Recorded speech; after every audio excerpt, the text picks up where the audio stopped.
Hello, my sweetest and dearest listeners. This is yet again Astrid on the Waves of Spiritual Alchemy radio show. Welcome this week. I'm really glad to see you again. So I'm not sure if you came or if you've seen on Facebook when I was writing what's going to be on the show today, but this week I'm planning to talk about psychic powers and psychic senses.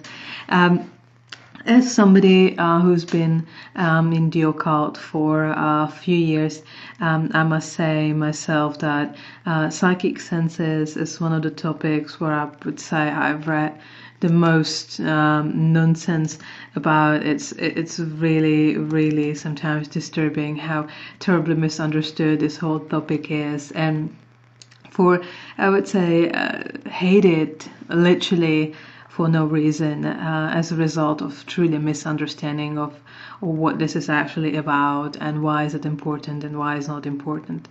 So I decided to make this show to kind of dig more deeply into that and to explain what psychic senses are truly about, how they are developed, why they are developed, why they are not developed, and what they can bring into your life and what they can't. So first of all, in this show I am going to dig a little bit deeper in the mechanism of the psychic senses and how they are developed. And I would say, even though in this show I will try my absolute best to explain it, I would say easily and easy to understand.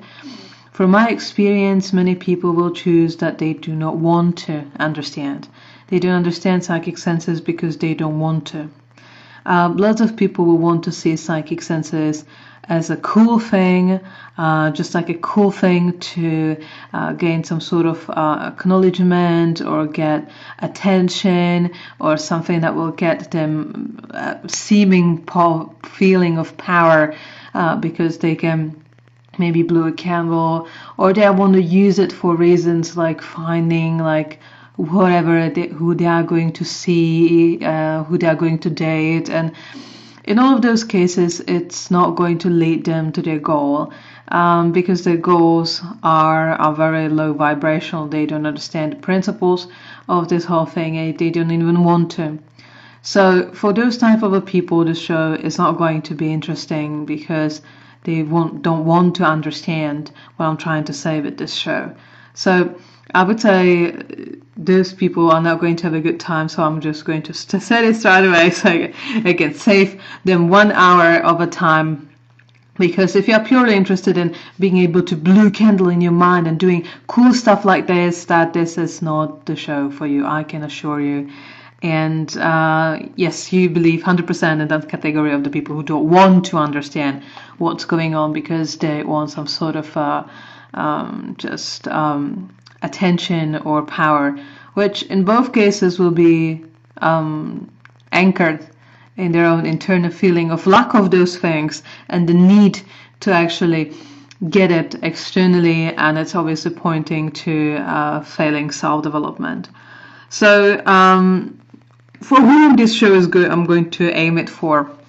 It's a show that I was aiming at somebody who is interested in spiritual development, who is interested in hermetism, who is interested in mysticism, or for members of a general public who are actually always wondering that the information or the way how psychic senses are presented on the internet or in general in public, that they felt this is just nonsense, it doesn't make any sense, and must be something more to it, and they would like to seek the truth about how those things actually work and what they actually are. Funnily enough, this topic is actually even misunderstood, I would say, in occultism. I'm definitely sensing and seeing many, I would say, special branches of occultism that obviously are very, very, I would say, solar orientated, very male, rational, energy based systems that see psychic powers and vision as some sort of a gimmick that just misleads the reasonable human, aka men, from their path. And obviously that's nonsense as well, even from a rational reason perspective. So I would say psychic senses are misunderstood on all sides of audience, and it seems like it's something everybody's kind of fascinated with, but nobody really understands or want to understand how is it about. So I'm going to, I would say, I'm sure, bust a few myths throughout this show.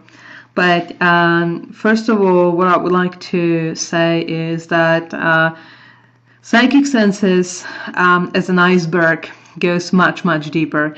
And the show is those who are willing to dive with me. So, first of all, there's a need to actually explain a little bit of a background of how it actually works. In terms of psychic senses. So, if we look at the world around, we have to understand the way how it captures information and how information itself work in the world that we are living at.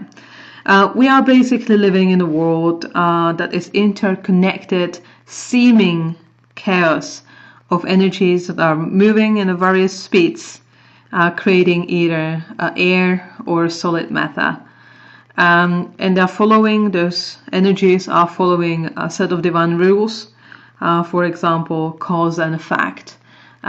This particular rule is very important, especially for famous future predictions, and I'm going to mention it later today on the show.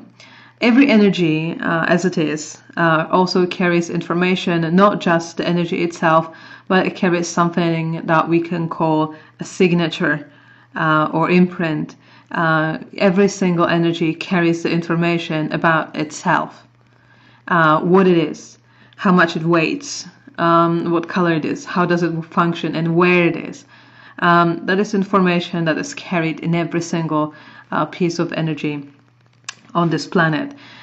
This subtle imprint goes beyond atoms, goes way further than that, and might take a couple hundred years before, or maybe tens of years before science will be able to get that far. But that's what it is. Every atom has another set of energy that it carries if you go deeper and deeper, and that is information about the energy itself. So if you look around in the world around you, you can see, or you can understand how much information just air can carry.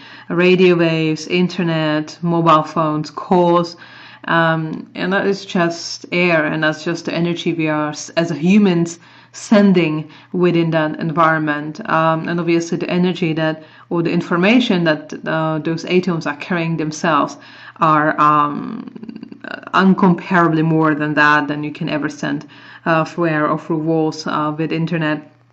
So the world around us is basically filled. It's a highway of information, where information is literally in every atom all around us, and the world is just filled with various imprints, informations about divine, and that are following the divine laws.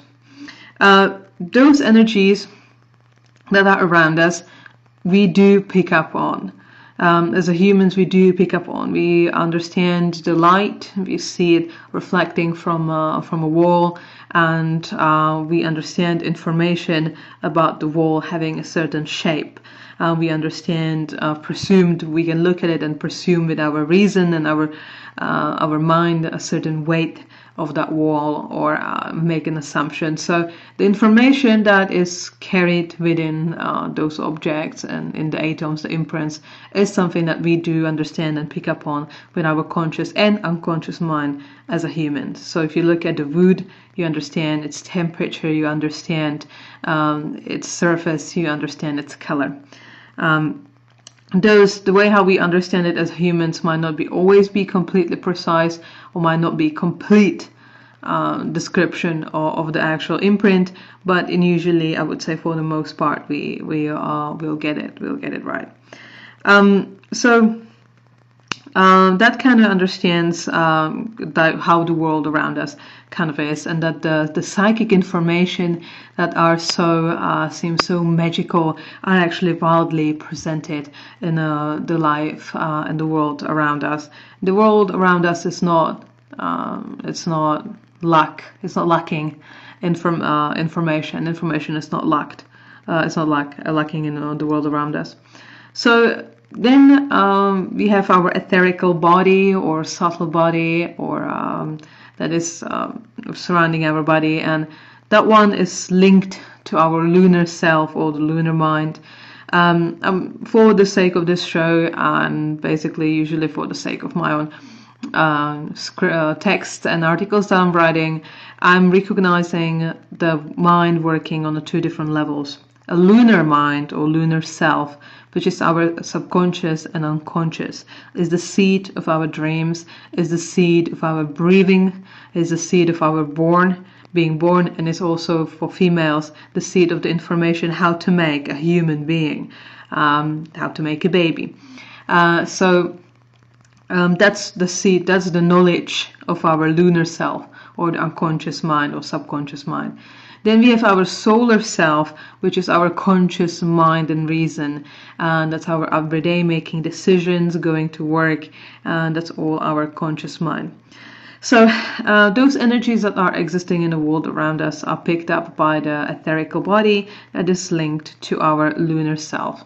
Lunar self is picking up on those energies 24/7, 7 days a week, your whole life, from the second you've been born, or slightly even before that, to the moment you die, and again slightly after that as well. So in this case, we are picking up on everything that's happening around us already. A good example of that would be, even though people who do not have a psychic senses will pick up on an energy of a fresh, new, brand new house that never was lived in before, that it has a different energy, it has a different vibe than the house that was that's maybe 400, 500 years old and was heavily habitated, heavily lived in by people who were living inside of it. So those two houses will have completely different energy, and the vibe or the energy that you're picking up on, the freshness and the lightness of the new building versus the heavy thickness of the old building or the old house. That's the energies, that's the subtle energies that you are picking up on. The first place does not have a very heavy imprint of the human energies that was dispelled within that environment over a long period of time. On the other hand, the old house the walls are soaked up with the information from the energy that was released by the people who've been living there for a long time. The new house doesn't have it, the old one doesn't have it, and that's the heavy thickness that people are picking up on in old houses. So even people who are not psychic will pick up on certain things every now and then. Those are energies that are not based on experience. It's not based on our solar mind. We can't really pick it up on. We just don't go in a house and we reason that this place might have a stronger energy because people lived in it. No, we just go there and we feel it. And somebody else will come, somebody with a completely different experience, and they will go and feel it too. So that's something that is universal. It's important when it comes to the idea of development, or actually developing the psychic senses. It's important to understand what's the difference between the lunar self and the solar self in terms of the way how they learn. So the lunar self and the solar self obviously learns differently. Our conscious mind, that's our reason, our consciousness, our awareness, learns from experience.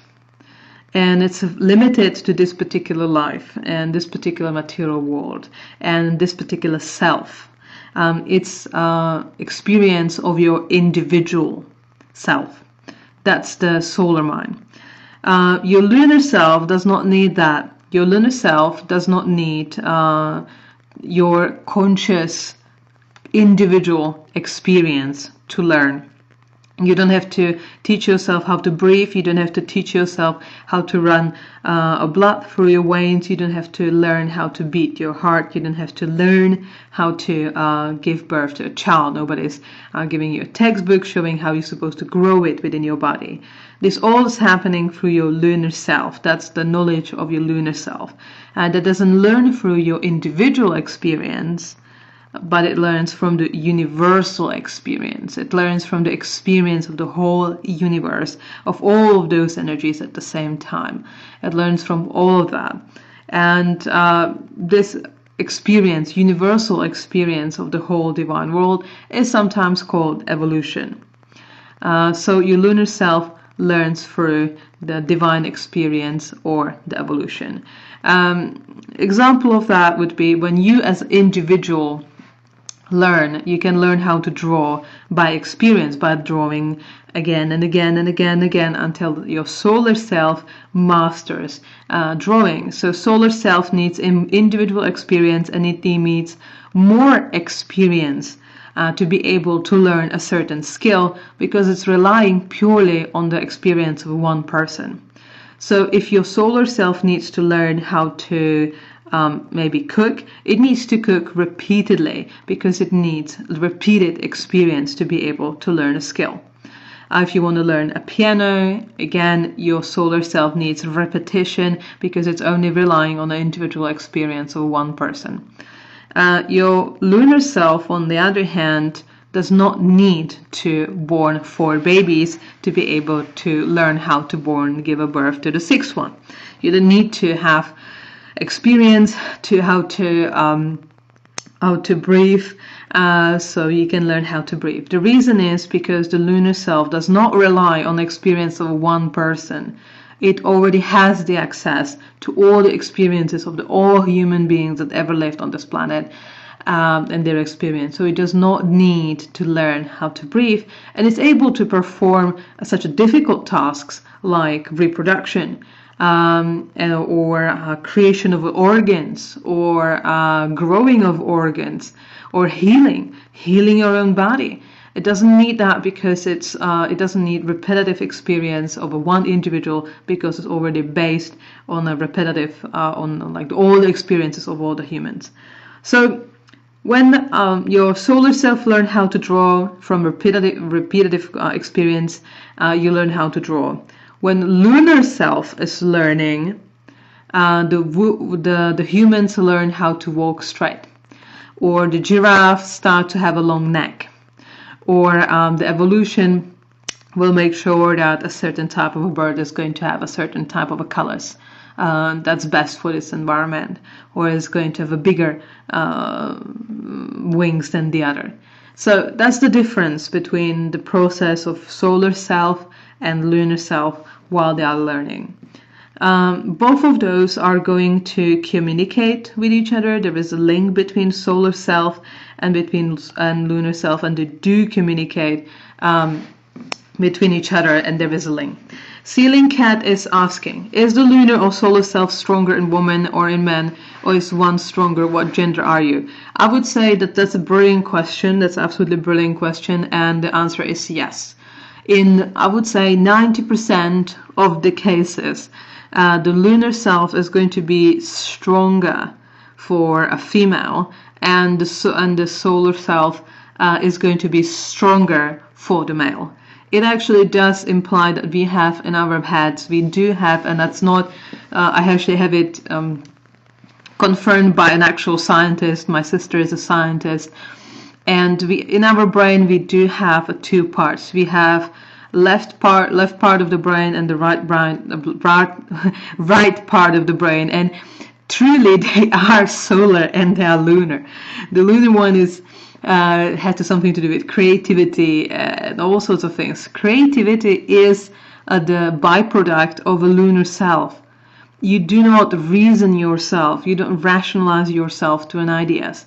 Ideas are just coming. Ideas are coming because you're connected to that vast experience and the creative forces of universe that are coming through to you through all that energy that the lunar self is connected to. Hence, the creativity is coming, the new creation, the ideas for new creation, the information, it's all coming through the lunar self.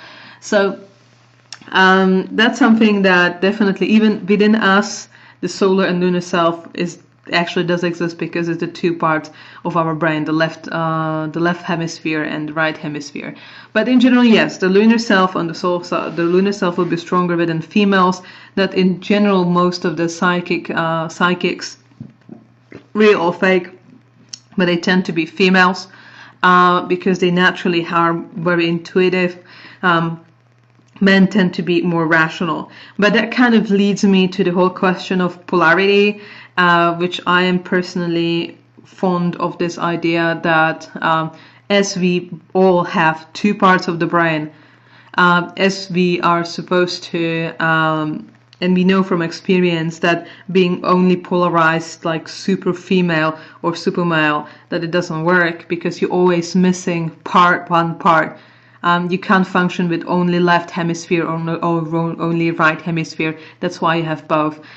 If you are so polarized as a person, obviously you need the partner to balance you out. And if you need the partner to subdue that other energy for you, that's obviously going to lead to disbalance sooner or later.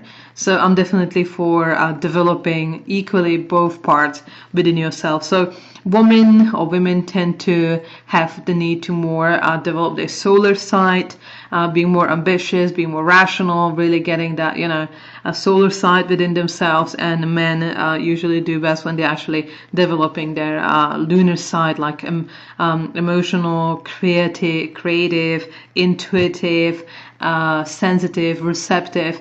And if they do, it actually leads them to, I would say, great results, because both of them have the most of the divine powers or divine abilities developed with himself, because you can't really be God with one hand. You have to use both of the hands. You have to use good and bad. You have to use solar and lunar to be able to have a whole day. If you will have just sun or just moon, you will never put together a whole day. So if you want to go in development, it's better to develop both. So I just described that the lunar self is learning differently and has a different results than let's say than the solar self that learns differently. And that kind of leads me to the first myth that I'm sensing and I'm seeing all the time on the internet, and it's just such a nonsense. And that is myth number 1.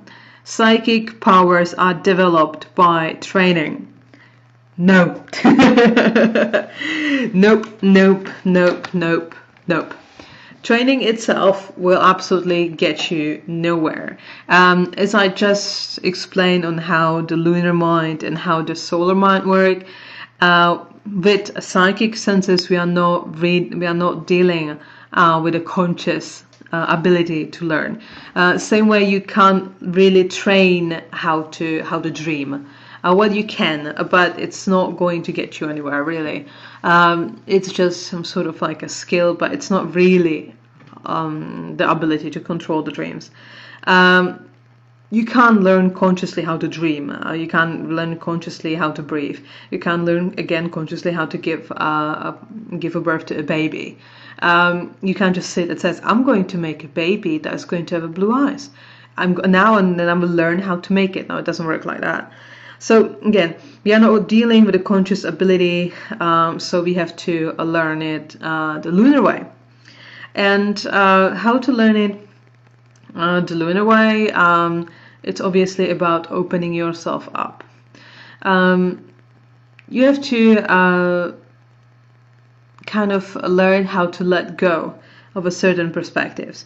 With the psychic abilities is definitely the rule that you can't have your cake and eat it beliefs more than anything else. You can't expect to have a psychic abilities and keep your original self and keep the original way of who you are, how you function, and what type of information that you receive. Our solar mind, our personality, or how to call it, is based on our current experiences. And with the psychic abilities, your experiences that you are having on a daily basis will fundamentally change, because you will be not just receiving information from your solar mind, but you will be also acknowledging the information that is coming from your lunar mind. So your everyday experience is going to change significantly. And that will obviously, as a result, create a different personality, different person, different way of thinking of a person, and different experience that the person is going to have. So you can't have your cake and eat it. And if you're going to go in this development, you have to understand that your old perception of self and your perception of world are gone, and they are never going to come back. So that's a sacrifice that somebody who has to go in this will have to be willing to make, because in this case you definitely can't have your cake and eat it. So how to truly train your psychic abilities is by acknowledging the information coming from the lunar mind. First of all, psychic abilities are a natural byproduct of your own spiritual development. The people who will go on a spiritual path, even without ever trying to develop psychic senses, will naturally start to have them keep opening and start to receive them, and they can even go way stronger even without any sign of any need to train them. They need to be trained, but what needs to be trained on the psychic abilities is the way how you understand them, is the way how you read the information that you are getting, and the way how you learn how to not mixing it with your individual experience. That's the way how to train to understanding, but not the actual receiving. How does it work? How does those doors open? Well, as I explained, what makes you think they are closed? We absorb those subtle energies on any given point. Sometimes we just feel weird at certain places, as I'm described before, and without knowing what's happening. And then if you dig deeper, we found out that this place was a flat of somebody who was an abuser and was beating his family for 50 years. And you feel there, you go in a flat, and you just want to leave immediately. That's you just picking up again on the subtle energies. So how does this work? How, if we already are picking up on those energies, how to get them from your lunar mind that's subconsciously picking up on all of those energies, how to get it to the conscious, how to get it to the solar mind that can understand it, read it, and turn it into words. Because we can't squeeze lunar mind into words. We can't describe the energy in a certain house. We have to first get it in our mind, simplify it, and then put it in words. Obviously, if I say in that old house I felt kind of heavy and thick, that's obviously extremely simplified version of what I actually or anybody else felt at the house. What felt there was heavy, but was maybe felt almost like a perfume. It felt maybe slightly sandy. Maybe it was cold. Maybe it was hot. Maybe it felt a bit like orange color. Maybe it felt a bit like purple. There's a whole scale of things and the words how energy can be described, yet as a lunar information it can never be described with words. So it has to go through the solar mind to be simplified. So what is it? If we open the doors, how to start actually seeing or perceiving what we are seeing already? Usually what happens in this case is that as we are perceiving our world around us on both level, lunar and the solar mind is stronger. It's a rational construct. It's something that's made out of the literally hard materia. It's the gross matter. So it's coming to us first because it's stronger. So the rational construct of the solar minds are stronger than the subtle energies of the lunar powers.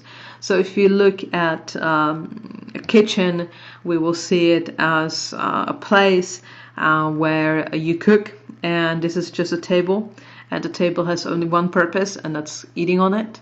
And there is a kitchen, and you just cook in a kitchen, and this is cup, and cup is just cup, and that's it.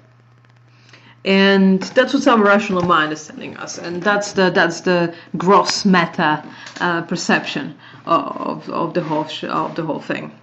But this has this purpose, and this has that purpose, and that's just it. And it's not going beyond that. And it's a candle, and it's just being lit, and while sitting on a table, and that's it. And it's nothing more than that. However, those perceptions, I would say, set perceptions of your reality around you are going to be a worse enemy when you are trying to develop a psychic senses.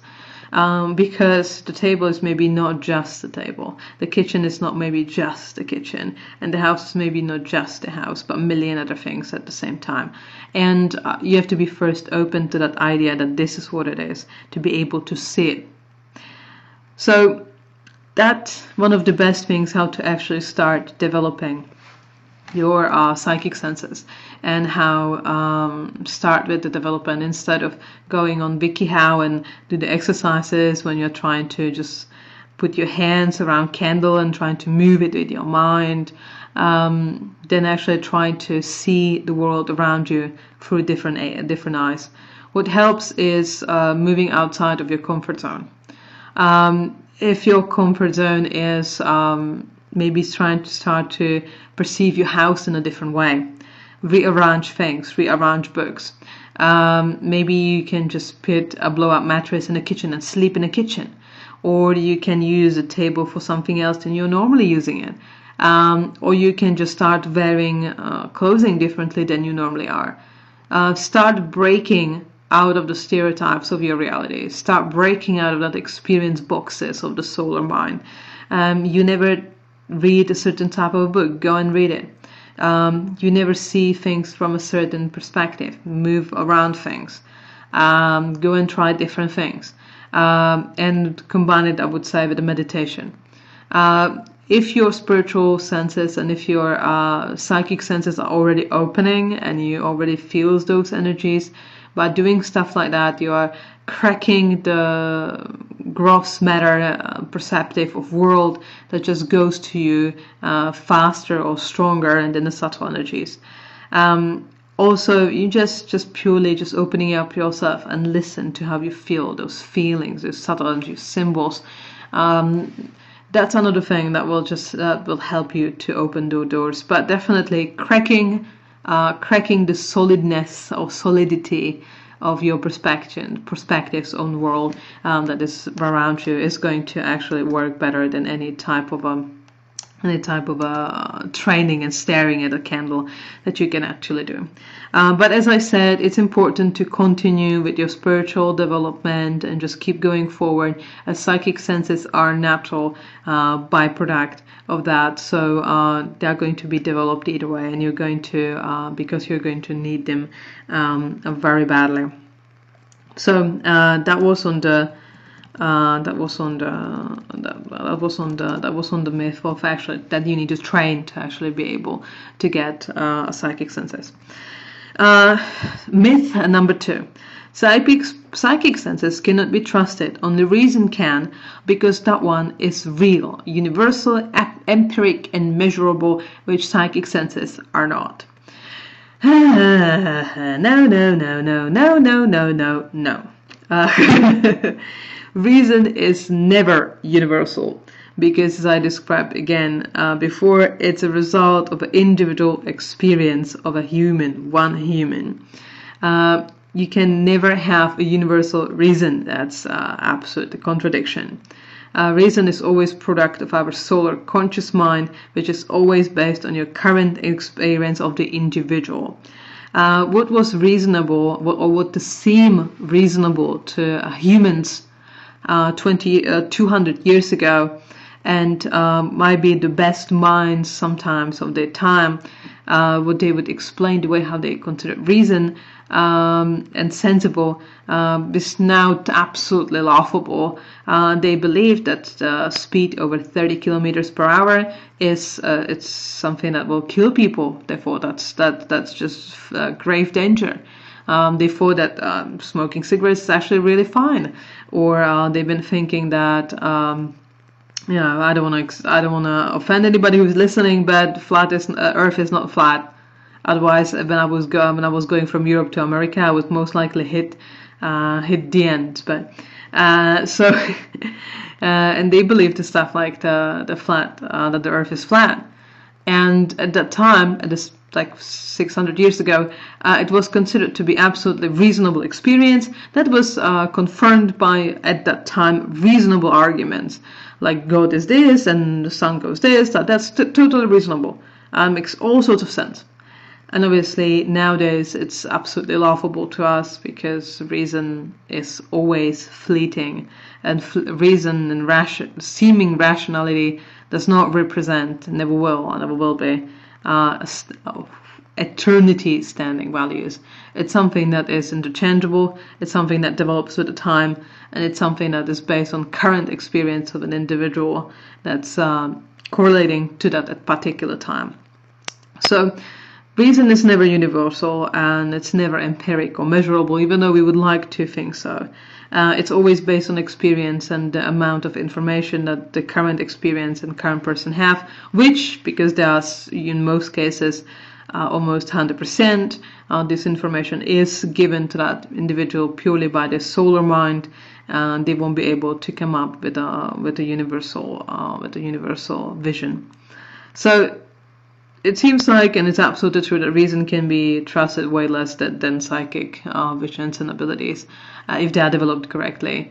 Are they measurable? Are they empiric? Is reason more empiric than psychic senses? Well, the answer to that would be easy. Obviously, it's a lunar energy, so you can't measure them the same way how you measure solar.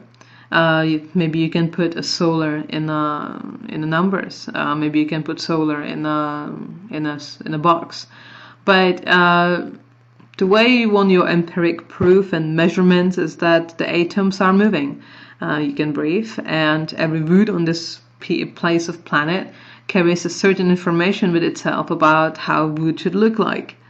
It's never in a box. It's always on a spectrum that has a million shades. But it is having that signature. The world around you is empiric proof of all of those things, that they do work, and this is how they function. So in a way, the psychic or the divine subtle powers are way more visible, way more empiric, way more measurable, because they are on basically every inch of existence that are within us or around us. Myth number 3. Cards can predict, or other divination method can predict a future which is not movable. Fate is just a fate, and there is no way around it. Okay, nope. So at the beginning I was mentioning this whole idea of cause and effect. And prediction of a future, it's a very interesting phenomena. And how it works is that we can predict future with both our solar mind and our lunar mind. They can both predict future, but they both will predict future in a different way.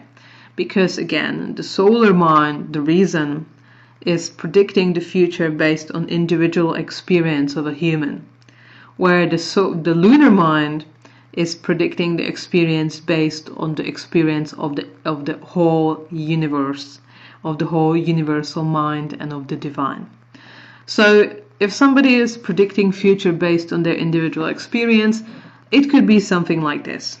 I predict Tim is going to smash his face on the bike because he is drunk, and he always does when he is. Again, the solar mind is predicting the future based on its current experience when it saw Tim smashing his face on the bike when he is drunk numerous times before. So it's making prediction while seeing a Tim maybe driving around that person's window on the bike while being evidently drunk. The person is making prediction based on their current experience, and sensing, most likely correctly, that there is a very high chance that Tim will actually smash his face.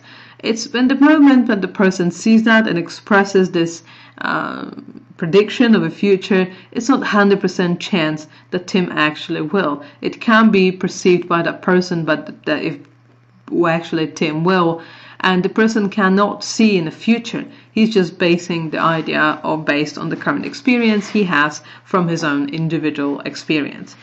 And the lunar mind works exactly the same way, except for the fact that it does not have just access to the individual information and individual experience of a human, but to the divine experience of the whole energy. So it has significantly more information to base the predictions on.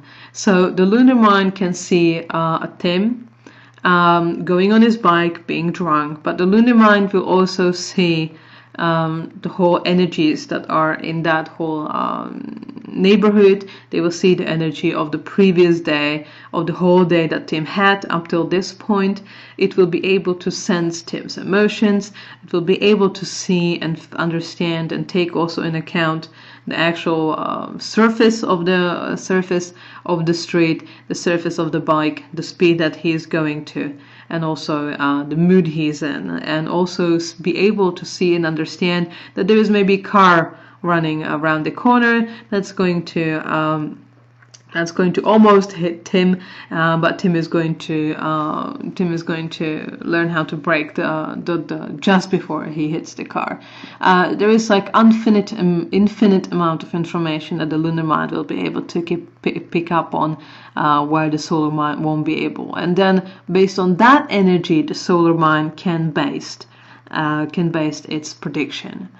That's usually what psychic readings are about. It's not really often that the psychics could truly see future.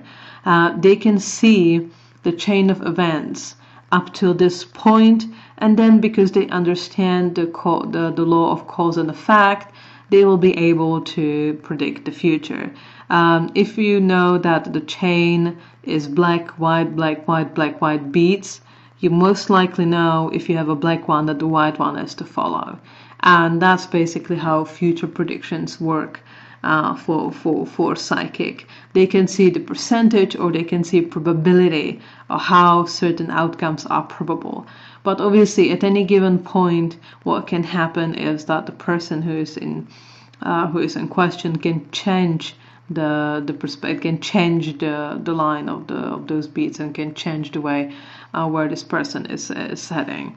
But overall, psychics can predict future, but it's more of them being able to perceive the cause and effect in a situation and be able to predict where it's going to go most likely. But at any given point, this is obviously still movable by any consciousness that's aware of itself and its playing role in the situation. Okay, myth number 4, all psychics are fake. Especially the ones on the internet. From my experience as a professional psychic, I would say about 85% of psychics online to 90% of them are truly fake, and they have very little lunar abilities.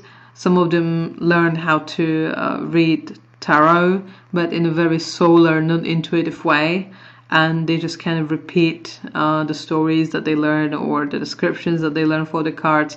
They're unable to pick and make a story out of it, or pick up the information together and be able to see beyond the cards. So I would say 85 to 90% of the psychics are fake. But some of them are real. That's for sure, but real psychics is actually more rare than most people think, because, as I said, it's not just about developing psychic abilities.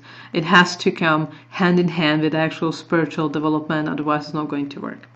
Ceiling Cat is asking, now then what about electional astrology, or is it not what will be, what the energy is at the moment? Or it's not what will be, but astrology is slightly different. Astrology is like it's not necessarily psychic power, because this one definitely is more rational, because you're kind of basing things on the where the planets are. Astrology, I would like to actually kind of compare astrology to herbs, which is funny comparison, but there is. On our world, we've been basically given as some sort of like a bonus, as kind of out of jail card, the great selection of various herbs that has the positive effect on the human body. Herbs that can heal this, herbs that can heal that. There was actually, in most cases, logically and rationally speaking, there was no reason for divinity to include some sort of like a great essences and mint that will be able to heal a human body, and great essences and that are able to heal your gallbladder, and that is going to kill your cold, and that's great for heart. There was no reason for that, but there's a bonus. It's out of a jail card. It's a kind of like just an extra level in the Mario game, and astrology works exactly the same way.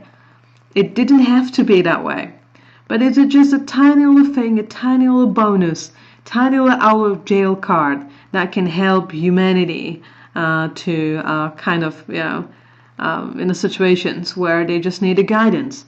The guidance is everywhere. The guidance is everywhere. All they have to do is just get rid of the solar constructs and let the lunar mind to speak.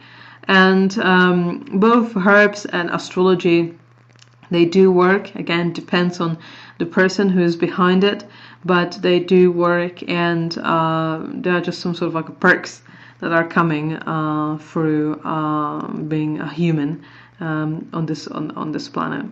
So yes, some of the psychics are actually real. Why has psychics such a bad rap? Oh yeah, that's terrible. Everybody's like, I hate psychics, or they're really intrigued, or it's very difficult. And the thing is that it's ancient. Psychics have a very bad reputation, at least for about 1,000 years. When you can read ancient papyrus or Greek, that are sometimes complaining about fake psychics and fake visions, and it's just an idea that was developed over many centuries, where obviously people have been intrigued with this power because they can sense that having a psychic senses has ultimate potential. It's one of the greatest gifts that can be received, and obviously that was one of the reasons why it was so I would say tempting. But in the same way, it obviously attracted, and it still does, didn't change, lots of people who are just trying to make quick money on it, and they're fake, and that's just how it created a couple centuries at least of a bad reputation. So what to be aware at the beginning if you are trying to understand those visions. Most important part, and that one actually needs training, because again, now we are starting to deal with the moment when the lunar mind, which is perfect in its way, is reaching to the unperfect solar mind, and that needs to be trained. The solar mind has to be trained. That one needs training all the time. So when the unfiltered information is going to our solar mind, so we can just grasp it, so we can actually understand what we are seeing, that we are sensing a vision of that, and we are sensing that and this. So unless it's a dream, obviously, dreams tend to be way cleaner from solar mind perspectives and ideas. But the most thing that needs to be trained is self-awareness. Know thyself, know thyself, know thyself. Only that way you will be able to tell what's the difference between your solar mind and the information and your individual experience that you're getting, and the universal symbology that you are getting with the feelings and with the visions. Only by knowing yourself completely, even the darkest, even the most annoying and most imperfect parts of your mind that you never want to see and never want to understand, all the experiences that you have through that. Only if you know yourself perfectly, you'll be able to tell the difference between what's real and which visions are you just fabulating, which visions are you just trying to convince yourself that you see, and which visions are real. It's always harder to do it for yourself because you have emotional connection with the subject, and that one can actually, I would say, mess with the visions a lot. So it's easier to start start practicing on somebody who you don't know that well, or you don't have emotional connection with, because that will make the visions clearer. Or preferably even somebody you don't know, or something you don't have much of experience with. But that's a good, definitely, way how to start.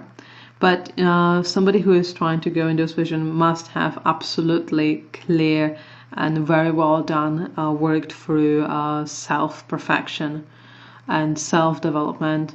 That has to happen, otherwise the visions will be just tinted, and over time it can lead to, let's say, more severe delusions that can just literally complicate that person's lives heavily, as well as basically taking that person away from their ultimate goal, which will be to be closer to divinity, and just kind of drive them into, I would say, a pit of despair, of delusions.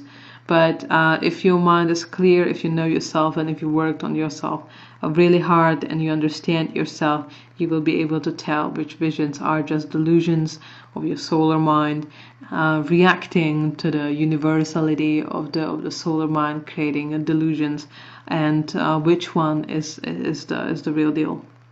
So if you have any questions, before I still have like 3 more minutes of the show, please don't hesitate to ask me on parxradio.network.com/chat. In the meantime, I would like to invite you, in case you haven't heard this show from the beginning, to have a look at on the Parx Radio Network, on the website, on the tab that's pointing to the shows. There is a link to the Mixcloud archive called Spiritual Alchemy Show. Or you can, and I would gladly invite you, find me on Facebook. There's a special fan page called the Lunar Lodge, like the moon, the Lunar Lodge, when you can add yourself that page, and that's where I'm posting all the information about the show. Or you can find me on www.thelunarlodge.com, where you can find some articles that I've run, that I've read, and also the archive of the show. So it seems like nobody's having any questions anymore, so maybe I have to just refresh it. Maybe there are some. It's saying me I was disconnected, but yeah. Oh yeah, there's actually more question. Okay, so Sealing is asking, so in case of let's say a tarot, which also has an astrological and Kabbalistic meaning, which is semi-psychic. In this case, it's semi-science. I would say in this case, obviously, when you have a tarot, this whole astrological and Kabbalistic meaning with those cards is mostly, again, symbolical. It's a symbols for certain energies, as a symbols for certain powers. So when you're mixing the tarot, you're working with those energies, you're working with those powers.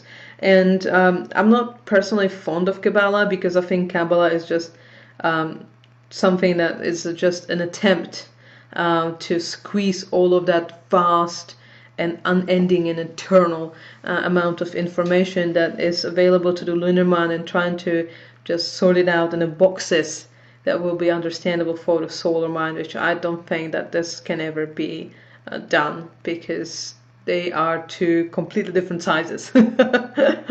So, but I do believe they do, obviously, they do represent symbols, and the symbols are triggering a certain energies, and they are opening certain doors. It's all about the cause and effect.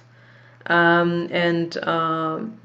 symbols are there when somebody is reading them and looking at those symbols and looking at those signs, is going to trigger certain things within that person, and the person, if they're a good reader, they are going to react to it a certain way. So I have to, that's our show is coming to an end. So I'm really hoping you did enjoy the show. The last thing I would like to say is that when it comes to the psychic powers, just because somebody cannot speak Japanese and they only understand every 20th word, and they don't really understand what that other person is speaking when they're speaking in Japanese, does not mean that there is something wrong with the Japanese. Psychic powers, well grasped and understood, can become the best teacher, the best guide a human can possibly have. And the psychic development, or trying to go into occult, trying to go into magic, and trying to go even in a spell work, without the ability to be able to read the signatures and be able to reach the information, and the knowledge that is available to the lunar mind. It's like trying to go to the mind field blindfolded. It's possible, but the question is how well is it going to go and for how long. So this is maybe not easy theme to work through. It's not definitely the easiest part of the occult. I would say actually it's one of the hardest. But on the same hand, there is a quite big price in this. This is definitely a high stake jackpot. So this is what I had for you for today's show. I'm really hoping you enjoyed listening to it as much as I enjoyed talking about this, and that you're going to tune on this show next week. Thank you so much for listening, and have a beautiful, beautiful week, and happy Thanksgiving. Yay!